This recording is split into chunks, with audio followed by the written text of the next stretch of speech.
261010 from my one right, cleared for takeoff. One right, clear to go, yeah, 2 passes. 4461, one right, line up and wait. Hey everybody, and welcome to another episode of FlightCast, the one and only Infinite Flight podcast. I'm your host, Jason Rosewell, and if you're a fan of the mobile flight simulator Infinite Flight, you're in the right place. If you're a flying or flight sim enthusiast but you've never heard of Infinite Flight, head over to the App Store on your iOS device or Google Play for Android and search for Infinite Flight. We'll put the links in the comments for this episode. Alright, here we go. So you want to become an air traffic controller on the advanced server of Infinite Flight. If you're new to the game, one of the first things you'll notice is that, well, you can't. There's a recruitment process in place, and in today's episode, we'll talk about it. Today I have joining me from around the globe an awesome selection of guys from your Infinite Flight ATC testing and recruiting teams. Guys, welcome to the podcast, and thank you for taking time out of your schedules to be here today. Glad to be here. Hi. Glad to be here. Awesome. So let's go around the group, and I'll have you all introduce yourselves. So tell us your name and where you're from and what your involvement is with Infinite Flight or aviation or whatever you feel like talking about. Let's start with Zach. Hey guys, how's it going? My name is Zach. I am 20 years old. I am currently in the United States Air Force and stationed in South Korea. My involvement with Infinity Flight is I am currently a ATC recruiter. I am also a tester, and I'm just a big aviation enthusiast. Awesome. Mark, how about you? Well, my name is Mark Denton. I live down in the great southern Mobile, Alabama. Been in aviation all my life. Father was flew on C-130, so that's where I guess it started at a young age, and got my private pilot's license back in 2000. Been part of Infinite Flight for probably about 3 years now, so I absolutely love it. Great. Thanks for joining us, Mark. How about Joe? My name is Joe. I live in Kentucky, and I flew on a plane once. My list of qualifications isn't quite up there with Zach and Mark, but I definitely enjoy being a part of this. Well, we're glad to have you. We've got the amazing John Preston. John. Hi guys, my name is John Preston. I'm from New Orleans, Louisiana.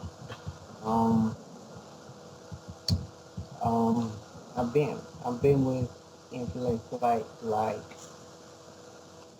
I'm gonna say 2 or 3 years. I'm a recruiter, also a tester, and I do airports. Awesome. Thanks, John, for joining us. And we have Misha Camp from across the pond. Hey, yeah, I'm Misha, probably the only English one here. In fact, I am the only English one here. I have no real-life experience, can't lie about that. But I love being part of the community, and it's nice to be here. Fantastic. And last but not least, we have back with us again from episode 1, Mr. Tyler Shelton. Hey, my name's Tyler Shelton. I'm from Tampa, Florida originally, but I'm an air traffic controller in the United States Air Force stationed at Moody Air Force Base. And I've been playing Infinite Flight for about 3 years now, and I'm kind of the ringleader of the air traffic community, but mostly just a bridge between the air traffic controllers. Yeah, circus, actually. More of a bridge between the controllers and the developers so we can get stuff done. Awesome. All right, thanks, guys. It's also worth noting that we had Zachary Tish and Dale McLaughlin on the roster, but they are not able to be with us due to scheduling conflicts. Is that the nice way to put it, guys? That's Yeah, right? That's nice, yeah. Dale's training for his CPL and had a flight scheduled for 0600 this morning, and he says he would have joined us, but he doesn't have Wi-Fi at 7,500 feet. So I think he's also scared of Joe and Mark, to be honest. He was told he couldn't participate. All right, well, I've got lots of questions for you guys, so let's dive right in. While we're talking, hopefully our listeners are tweeting their questions to at FlightCast Audio. We'll get to those near the end of the episode. If you didn't get that memo, don't be shy. Follow us on Twitter at FlightCast Audio and find us on Facebook at facebook.com/FlightCast Audio. All right, let's get into it. First question I've got is for Zach Hazen. Zach, so as an ATC recruiter, can you explain the process that's used, or for our American listeners, the process that's used to recruit air traffic controllers in Infinite Flight? Yeah, sure.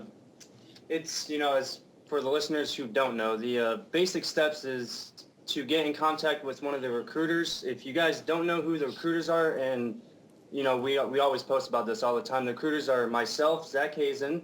We have our good old John Preston, Tyler Shelton, Mark Denton. We also have, Axel Fetter, I believe is how you pronounce his name, Dylan Oakes, and also Misha Camp. And those are the guys who you really want to get in contact with first. I mean, they're all awesome guys. They all know what they're doing. They'll put you on the right path. And basically the path is, once you get in contact with us, we ask you a little bit about yourself, how long you've been with Infinity Flight, how long, you've been flying, joining ATC, and this is, probably the biggest thing we've always looked at is, when joining is we always look at how you show yourself. It's not just how good you can, control an airport or, you can fly. It's always about how you represent yourself to the Infinity Flight community. And basically that's like our biggest thing that we've always looked for. And basically what we do is after we get to know you a little bit, we set you up for what we call a practical ATC exam. And that consists of, we set you in the, the playground server at one of our designated testing locations. And we have our own group of testers who come out and see how you control them. We look for things as sequencing, proper landing clearances, knowing your commands, general stuff like that. And at the end of your exam, we all the testers get together and make up a group decision of how you did. Excuse me for a sec. Of how you did, what we thought was good, what we thought wasn't good, and then whoever your recruiter was, they'll give the feedback to your recruiter, and your recruiter will pass it on to you, saying whether or not you passed. And if you didn't pass, they'll give you awesome feedback of what you need to work on, and if you guys can nail that, you guys are in. There's been lots of talk, Zach, about the written theory test. Where are we at with that? Currently right now, the written theory test is still in works by our designer who's doing it. In case who you guys didn't know was Jason's previous guest, and that would be Cameron. He's been working really hard, working hard on it. He's been giving us brief updates on how it's going, and we actually just got word from him the other day that it should be about good to go in about 2 weeks or so. So be on the lookout for new posts for the written exam test. Yeah, and guys, I think it's worth mentioning too that most of this work that people are doing is volunteer work. So Cam is a volunteer and he's a busy dude. So we're it's in the works. So be patient, and we are doing testing in spite of the fact that there's no theory test right now. So lots of good stuff today in this podcast that will get you going if you want to control on the advanced server. All right, thanks, Zach.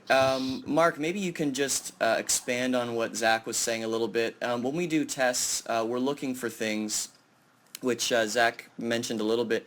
What are some of the things that we notice the most that people need to work on? Maybe if they're not passing their practical test, what are some of the things that we see over and over, that people aren't doing correctly maybe? Probably one of the biggest things that we do see a lot of is, let me premise everything by saying we appreciate everyone's enthusiasm and their eagerness to get in and to take the ATC practicals. But what that tends to do is, there's a lot of nervousness that's involved when they're, controlling anywhere from 4 to 6 test pilots out there, because they don't want to mess up, but having so much focus on that will tend to cause them to mess up. One of the biggest things is simply over controlling the airspace. You clearing people to take off, make left or right traffic when we're doing pattern work for the test, but then you're telling us to enter right or left downwind or enter right base.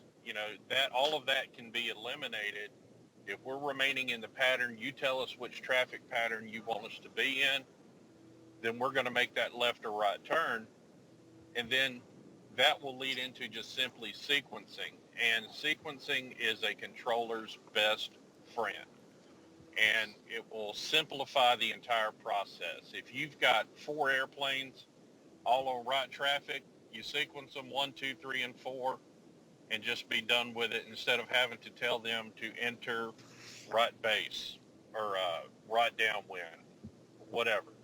But the over-controlling is something that we see so much of.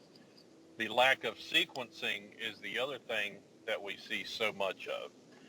If you've got one person on final, one person on base, then you just, and I'm number 3 in the pattern, you just say, give me my call sign, and then just say number 3 behind the traffic on right base. That's it.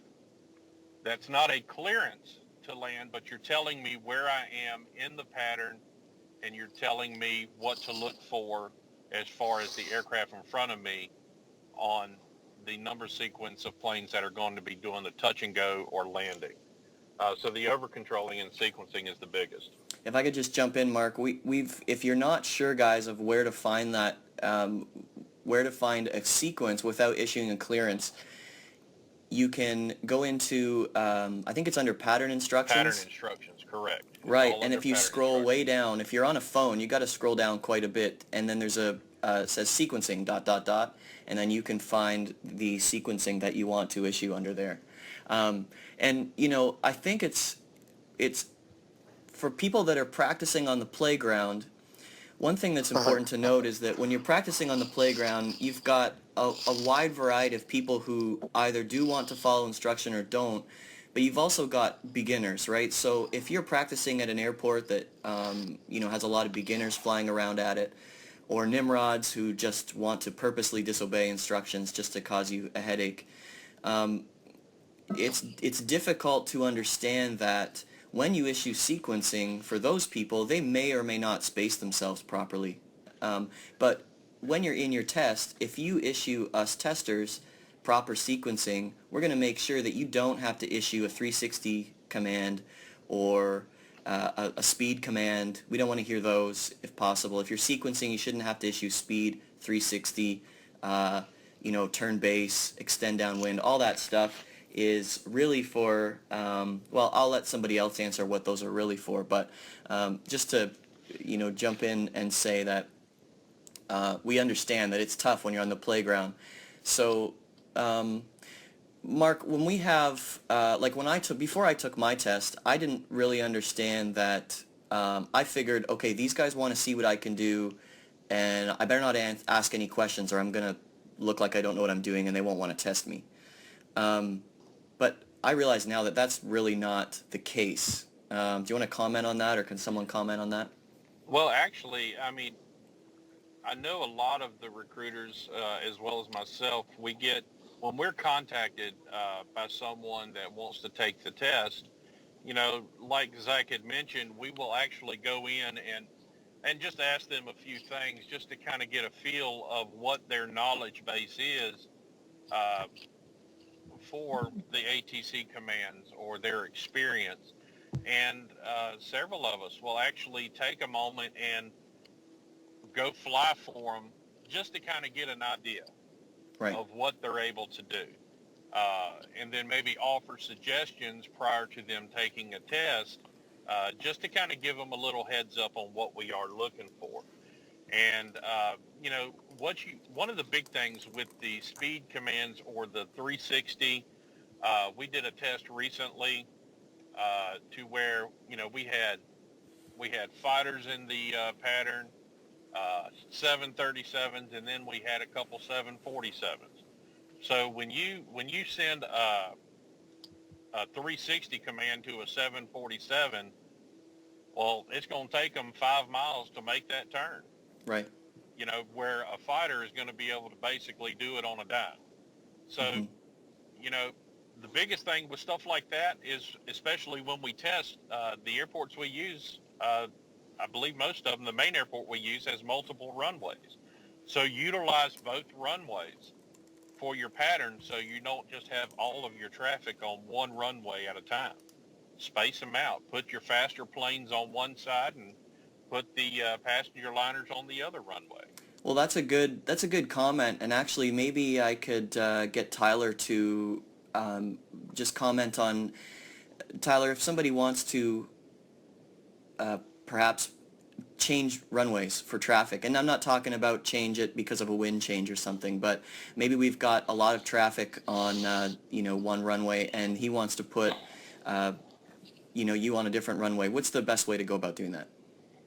For me, I'll just use San Jose as an example, just because that's what we use often. If you're departing someone from 30 right and you want to change some 30 left, simply just clear them for takeoff for 30 right, make left traffic, and then as they're entering the downwind for 30 left, just say enter left downwind runway 30 left, and then you've changed them. Or if you want to accomplish your sequencing with the runway change, you could say enter left downwind runway 30 left, traffic to follow is on left downwind or left base.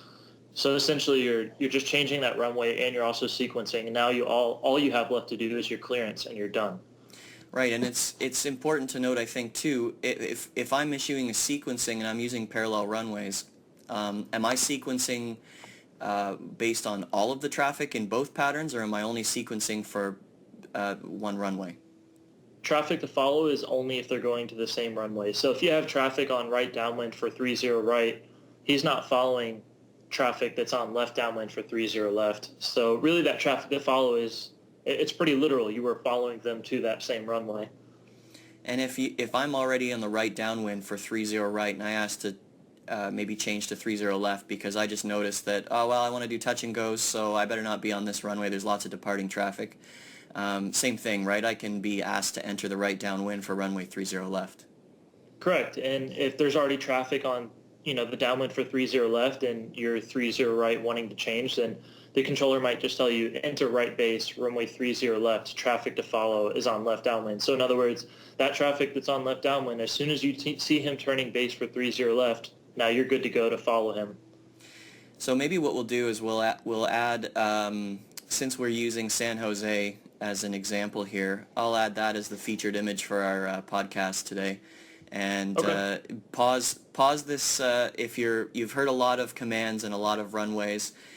Pause it, go back, listen to it, make a couple of notes, and then look at that diagram for SJC, and this will all become very clear. This is all really, really good stuff. I think one of the biggest things we as recruiters really want to convey is that we're all extremely approachable if you do it in the right manner. Like 9 times out of 10, if you message any of us and you want us to come fly for you, or if you have specific questions, we're more than willing to work with you. We want as many people to pass as possible, but we're also looking for users that just show potential, and that's the bottom line, is just potential. We've passed many people that they were far from perfect, but they showed the eagerness to want to learn. They were open to criticism or instruction, and they understood the basics. If an aircraft's coming from another airport, do you know the basics of enter right downwind? Do you know your left from your right? I mean, it sounds dumb, but you'd be surprised. We really just want potential and people that really just want to take this head on, and that's all there is to it.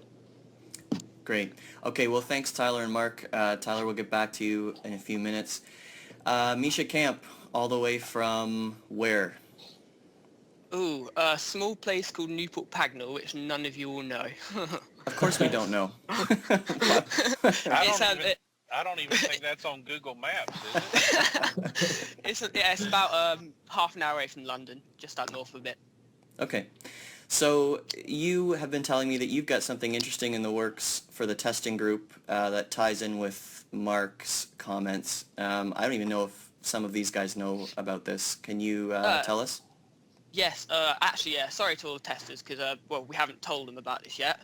Me, Joe, and Tyler have been working on something to kind of get the practical test more less subjective, so it's more fair to everyone, because there's been a couple of times recently in tests where we've had candidates pass who maybe someone said they shouldn't have passed, and there's been a little bit of a tiff.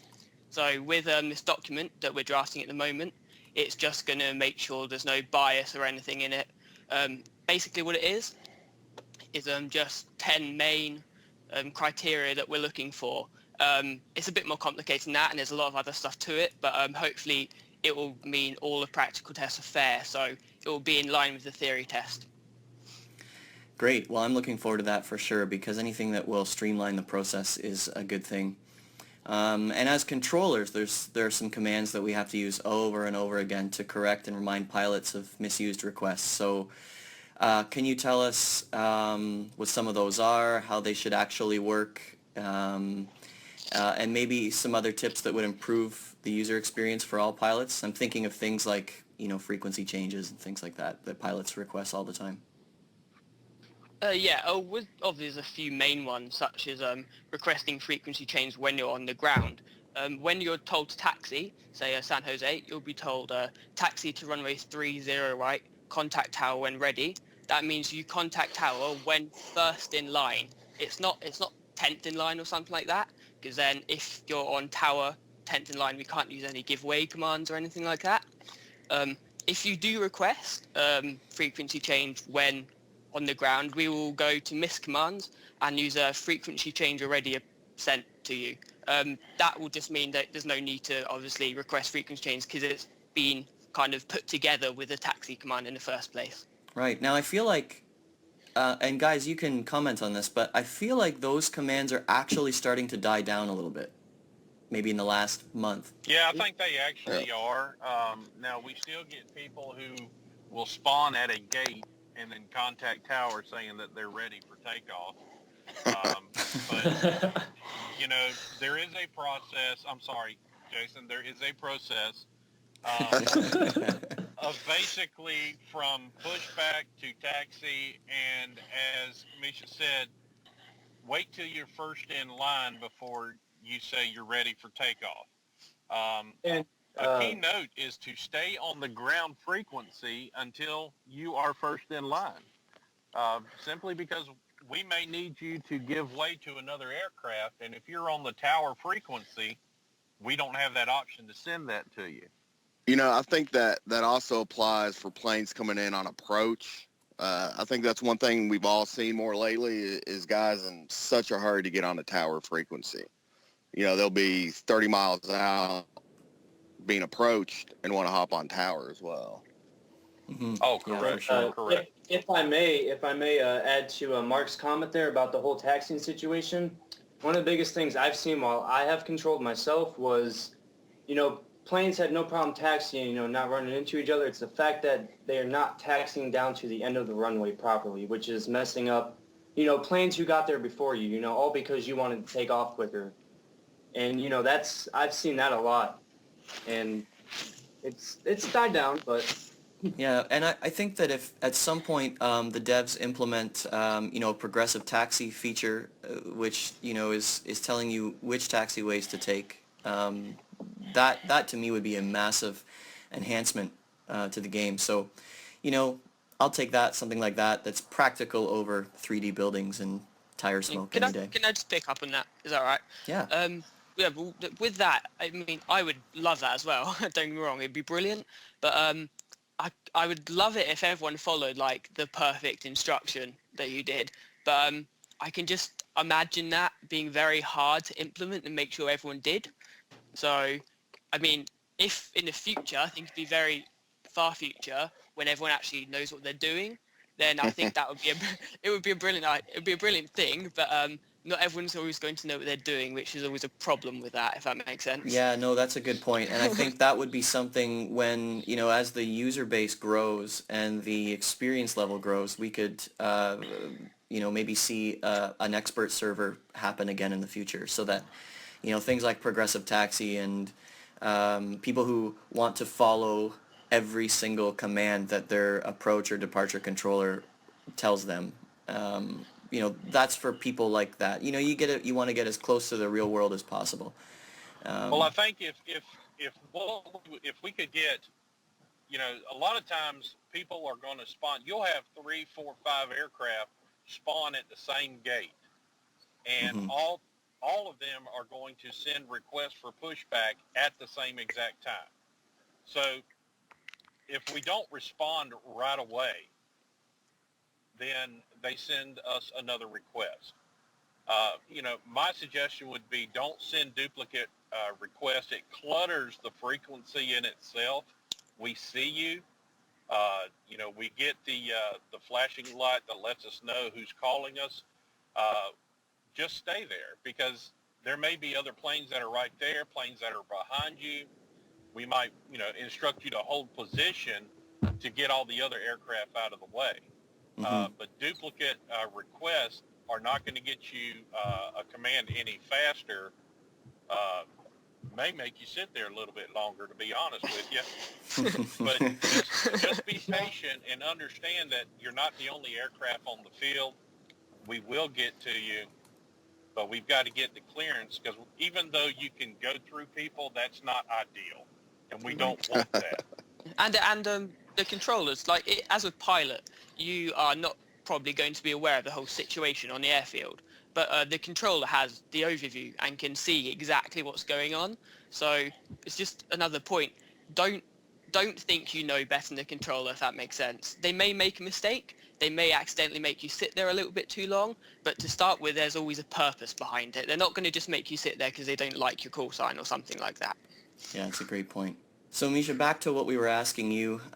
There's another point that, as a controller, you can be driven crazy by, and that's the line up and wait versus takeoff versus immediate takeoff. Can you expand on that?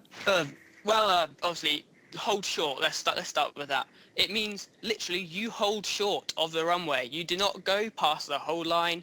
You go nowhere near it. As soon as you go past that point, it counts as a runway incursion, and another plane will have to go around. That messes up a lot of things. It messes up sequencing the pattern, because you've got extra aircraft coming in, all of that kind of stuff. So if you're told to hold short, you stop before, in infinite flight, there'll be a yellow line, just a yellow line probably. You stop there. Another thing with that is sometimes there isn't a yellow line. So don't just taxi onto the runway because there's not a line. Just use some common sense and just hold short. Moving on to line up and wait. Literally line up and wait on the runway. Don't take off, because you'll probably be ghosted for it. You just sit and wait for further instruction. With that, you do need to be aware they may have tried to squeeze you into a small gap. So you may get an immediate takeoff, relatively near after that. You go then. It doesn't, but with immediate takeoff, it's not 100% thrust. You don't it has to be realistic. So it just means you don't dawdle about. You get onto the runway and you go. All right. So, Misha, thanks for all of your comments. Let's move on to John Preston. John, your story is, I think, the most unique out of any of us. You made a comment to me once in a discussion with the IFWP Alaska Airlines team. I think this was maybe about a year ago, that your infinite flight community was your life. And I didn't understand how that could be possible at the time, since, to me it was pretty new and it was just a flight sim on my iPhone. But your occupation on Facebook says disabled. But to us, the rest of us, you're far from that and such an important part of what we do. So maybe can you tell us how you got started with infinite flight and what it means to you? Well, first off, my status there is disabled because I had a stroke, which caused me not to talk crooked.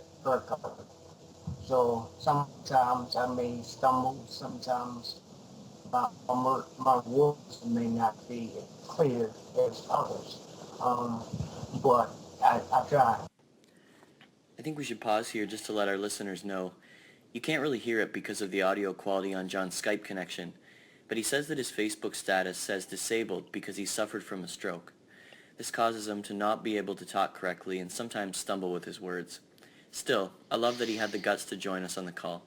So crank up your speakers for a minute and I'll let John take it from here. I started with Infinite Flight initially. I think it was back in late 2012, going into 2013. I played it for a bit, and then I got bored, and so I got rid of it. Of course, but later on, I reinstalled it, and the interface had changed. So that's when I got more active and involved. What infinite flight means to me is basically is a way of life for me, because it's the only thing that I can really do that eases my stress, because obviously I can stress anymore, because if I do, I'm done. So I've since I'm so passionate about infinite flight, I've decided to dedicate my life to it and give back. Like unlike Mark and Zach and Tyler, I didn't know anything about controlling or aviation, really. Although my father was a doctor pilot, so you would think I'll know everything there is to know about aviation, but I didn't. I was too busy going on dates, going with my friends and things. So I got active, and I think it was when the ATC came out. I became a controller. Tyler took his time and really trained me how to do anything as far as control, because I think the worst controller. I can sequence. I can do anything. So, but now I'm told I'm one of the best. What's that still thing is false, but Got that right. I'll go by what you guys see. But infinite flight for me is really my life. That's just because I'm disabled, but because I love it so much.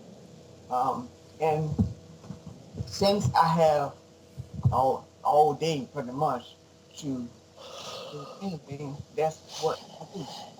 I used to control a lot, but now I'm more of I want to say a trainer, but most young controllers come to me if they have issues with what they're doing, if they're not comfortable with something, if they are stuck or not. So I help them. Well, John, I think that what I noticed, and I'm certainly not one of the young controllers by any means. In fact, in the Infinite Flight community, I feel like a grandpa. But and that, I don't know what that says for Mark. He's back in the Stone Age. Mark's just hanging around the graveyard, just waiting. Just But wait. just, but you know, when I was hanging out with you and kind of trying to move up the ranks a little bit, what I noticed the most is just your patience. And I think because you have such a love for the game and like you said, a lot of time to dedicate to it, you're very patient with people. And when we get frustrated with, you know, maybe people that are not listening to our advice, you're always the one saying, listen guys, let's just be patient with them. You know, they're learning. And that's what I think one of the things that you really bring to the table is just that maturity and that patience level. And so, yeah, I think that what you're saying is definitely true. One thing, Jason, that I would like to say in regards to John is, you know, we'll do a practical test, and, you know, by the time we all spawn, there have been times that we've said no, just simply by the taxi commands. But John will get on and say, all right, guys, give me a week, let me train him a little bit, spend some time with this person, and then a week later we'll retest, and, you know, still expecting similar results to the first test that we provided for them. But then they come back, and it's unreal the results that we get, because John does spend that time with them and trains them up. So Yeah, it's true. it's great with what he does with and his patience that he has that I don't have a lot of times. But he does train them up really well, and they come back, and after he gets a hold to them, a lot of times they don't need anything more than the second practical test, and they're in. Well, Mark, you're in sales, so I don't see how you have any patience left whatsoever in life. You're not lying about that at all. All right, sorry, John, we cut you off. I just wanted to add to that. Is there anything you wanted to add to your story as we go on here? That's about it. I mean, my Infinite Flight community world pilots is like you said, is my life, because I made it, and honestly, I didn't think it was going to go past 100 members, but now it's almost at 5,000, and we just passed a year and the anniversary, which was insane. By the way, it was so packed and sick. It looked awesome. Matt even had to tweet it and put it on his Instagram. It was so packed. But It was great. I was sorry I had to miss it. And for people that don't know what John's talking about, he's the, I guess, leader, CEO of Infinite Flight World Pilots on Facebook. And you can go and check that out. Just search for Infinite Flight World Pilots, all spelled out like that, and you'll find it. And yeah, they just celebrated their 1-year anniversary, and it looked pretty bananas. It was, so well done. It was definitely insane. I wanted to join, and so I spawned and looked at the map, and I was like, there ain't no way. It's gonna take me an hour just to get to the runway. So yeah, it's it true. was great. Awesome. Good work. Well, thanks, John. We really appreciate, John, I asked him to be part of this call, and he said, I don't know, with my stroke, I don't talk that well, and I'll stumble over my words, and I basically just said, well, I'm sorry, you don't have a choice. You have to be with us. So we're glad to have you. Thanks for making time, John. I appreciate that. Let's get to Joe, who's been so patiently waiting and chiming in a little bit. It's my strength, patience. I thought we agreed to remove this section of the. Hey, I can still do lots of editing and post-production. Don't worry. I'm just glad to finally Joe, be a guest on NPR. It's been a lifelong dream of mine. Yeah, about that.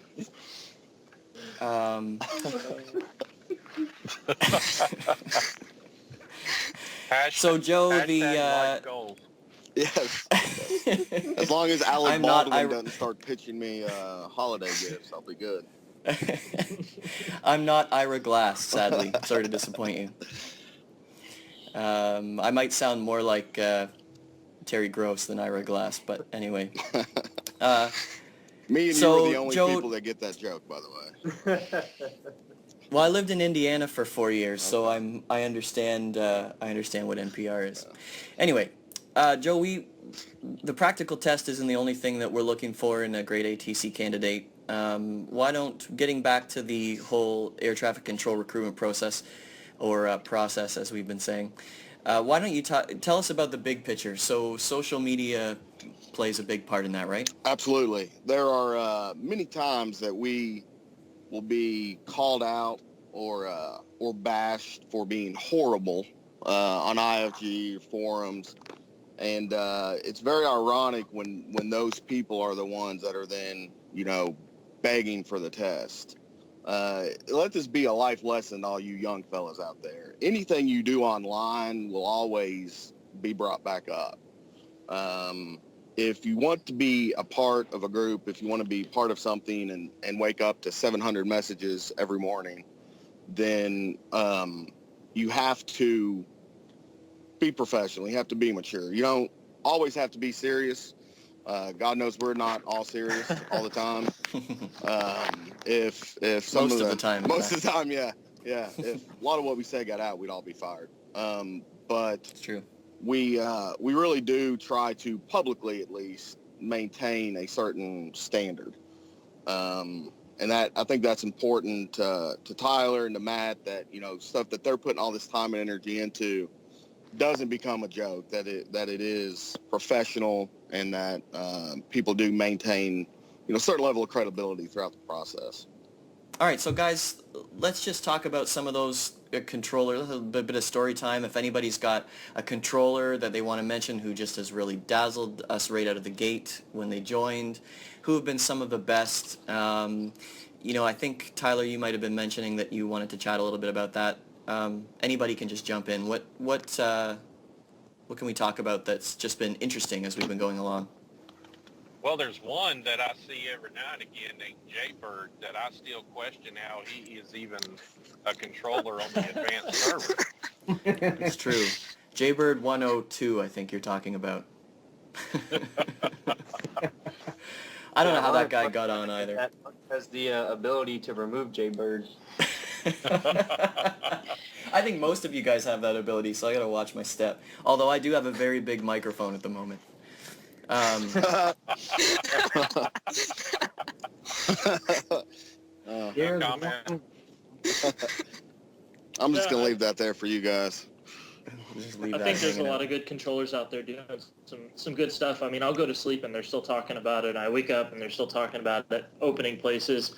I mean, there's probably going to butcher his name. Is it Jibak? Jibak? Yeah, it has 23,000 operations. That's insane. Like, I couldn't even get that if I tried. So good on them. I mean, there's people that are just constantly working to get better, and I would say 99% of everyone is just so humble about it. They don't care whether it was good or bad. They just want to learn, all right, how can I do better? They're not going to, take offense to any sort of criticism. And to me, that speaks a lot about the controllers we have. That's something that, yeah. I'm sorry, Jason. That's No, go ahead, something Mike. that we will actually do whenever we give feedback to someone who is being tested to be an ATC. What I want them to take away from is that it's constructive criticism. We're not just saying you are horrible. We're not saying that at all. When I send feedback, and I know others do this as well, we will actually let them know what they did well. Even if it's just logging into the tower frequency, you know what, you logged in really well. So here's what you need to work on. Oh, God. But we will do that. So we will give the positive with the negative, and the negative is not meant as, as demeaning in any way. It's meant to make you a better controller, because as Tyler said earlier, our goal is not to fail people. Our goal is to pass people, because we do want to grow the ATC community and have controllers available as often as we possibly can. I just want to say another thing about when you do get in contact with us.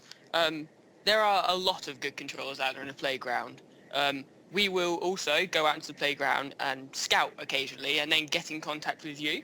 But when you get in contact with us, we do expect you to have some level of ability. We don't want you contacting us when you really, to be honest, can't control. It's a waste of our time.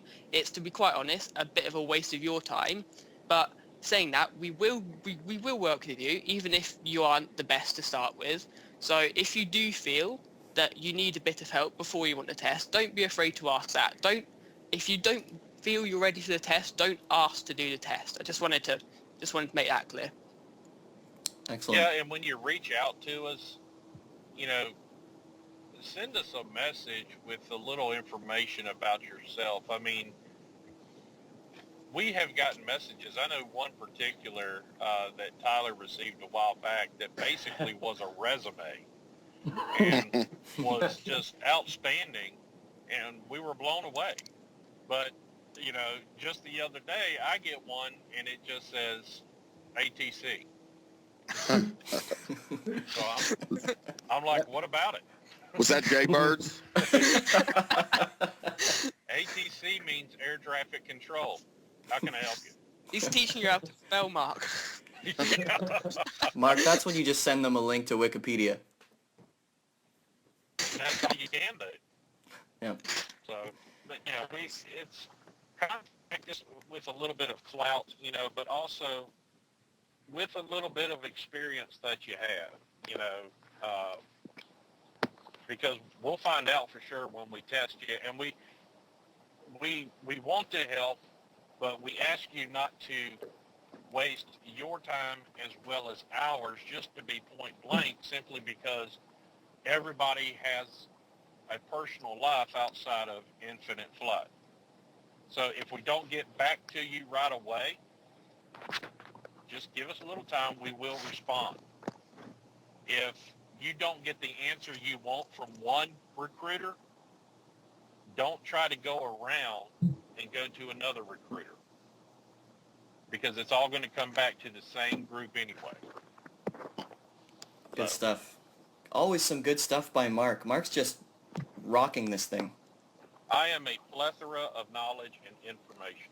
You're just a blessing, Mark. Let's just be honest. I really am. As I have to take what Joe said one time. I'm the best person I know. Yes, I did say that. Absolutely. Guys, we've got some good questions coming in on Twitter. Our buddy Sean Wagnick is a community moderator on the forum, and I think, Tyler, is he a moderator in-game as well? Correct, yeah. Matt just added him as a moderator this past week. He's been doing a lot of good work on the forum, making sure it stays clean and relevant. Pretty big Awesome. task. So Sean's got a question on Twitter, which I think is definitely worth noting. Guys, when we're ghosting pilots, which, by the way, there is a lot of encouragement on our ATC chats to, if people get excited with ghosting, just keep the ghosting to absolutely only when necessary. This is not our goal to go out and ghost you for sport. Guys, what defines, and I'm not sure who's best to answer this, but what defines how long a pilot is to be ghosted for? We've got some guidelines for that. Yeah, I'll tackle this one. We actually came up with some guidelines just because as we started to grow more and more, there really was no way to kind of give everybody the rundown on, all right, this is how long you ghost someone. So right now we have a session ghost for 10 minutes. And what's the middle one, guys? 10 minutes. It's session 10 minutes hour. Session 10 minutes hour. All right, cool. So we try to keep the session one just for minor stuff. If you've entered a runway without permission, I mean, accidents happen. I've done it before too. So if you enter a runway, and then we save the more harsh one, the 60 minutes for vulgar call signs and stuff. I'm sure we've all seen them.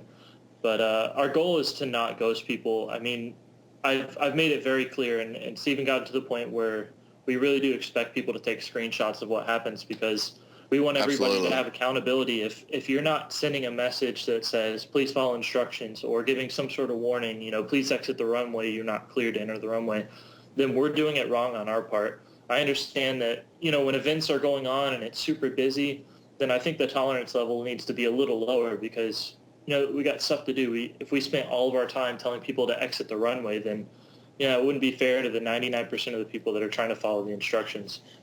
So it really does come down to controller discretion, but we've done our best to kind of outline guidelines or answer questions of certain scenarios of, hey, I would ghost this person, or in this scenario, just let it slide. It might be annoying, but there's no need to ghost somebody. So we're just doing our best.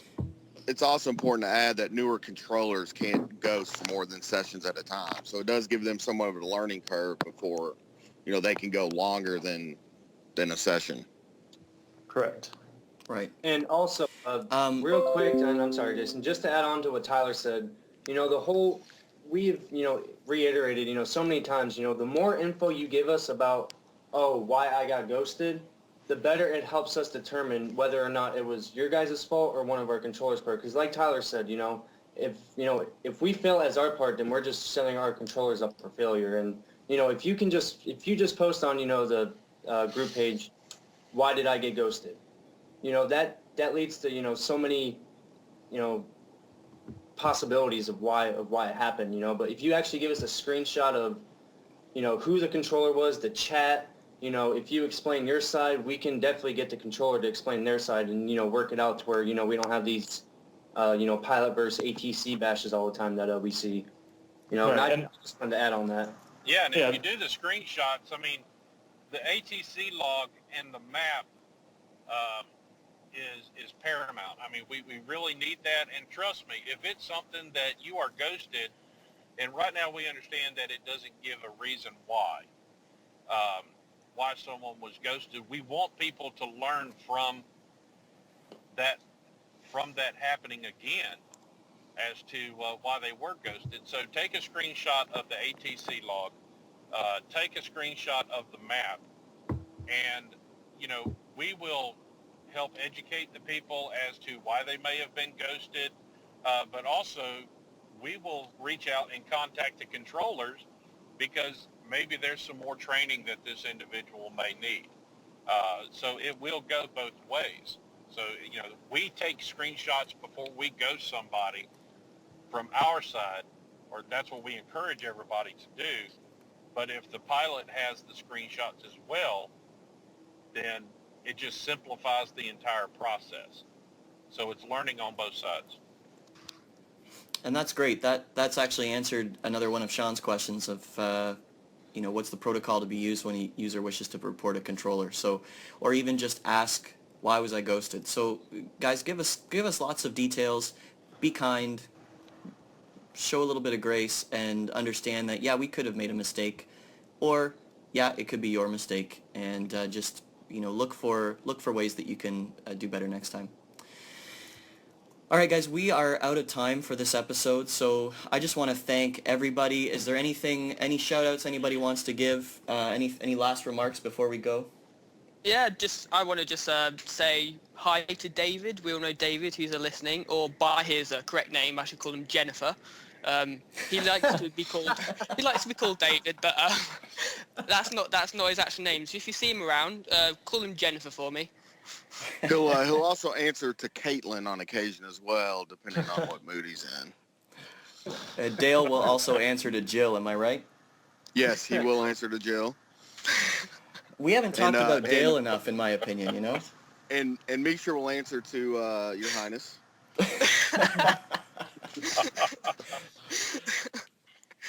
Wow. Well, on that bombshell, as they say on Top Gear, I think it's probably time to end. Guys, thanks so much for joining me, and thanks for all you do to help make Infinite Flight great. I especially want to thank Mark and Joe for the most part, behaving themselves on air. It was extremely difficult. We will have fun in the chat after this. Yeah, well, I was just about to say, sure. We're going to hear it. Okay, thanks, guys. Thank you. That was a few members of your ATC testing crew: Joe Riley, John Preston, Mark Denton, Misha Camp, Tyler Sheldon, and Zach Hazen. You might just see me in your ATC test too if you're lucky. My guests join me via Skype, and if you want to hear more from them, be sure to check out the IFFG and IFWP pages on Facebook or the Infinite Flight community forums at community.infinite-flight.com. Thanks as always for listening. If you haven't already, head over to the App Store or Google Play and download Infinite Flight. Please be sure to tell your friends about FlightCast and visit flightcast.audio for more information. We would love it if you would subscribe to the podcast on iTunes and give us a great review. You can find us on Facebook at facebook.com/FlightCastAudio and on Twitter at FlightCastAudio. If you have any ideas for FlightCast, please leave them in the comments. FlightCast is brought to you by Linkhouse Media on the web at linkhousemedia.com. To cover the fine print, FlightCast is not affiliated with Infinite Flight or Flying Development Studio. I'm Jason Rosewell. Thanks for listening and happy landings.